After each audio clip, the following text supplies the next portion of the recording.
Antakya Belediyesi Fen İşleri Müdürlüğü ekipleri Meydan ve Cumhuriyet mahallelerinde parke onarım çalışması gerçekleştirdi.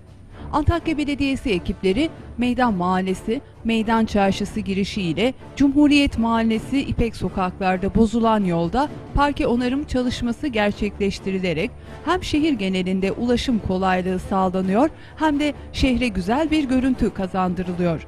Antakya Belediyesi ekipleri şehir genelinde yollarda bakım ve onarım çalışmalarıyla vatandaşların ve taşıtların ulaşımını kolaylaştırmayı sürdürüyor.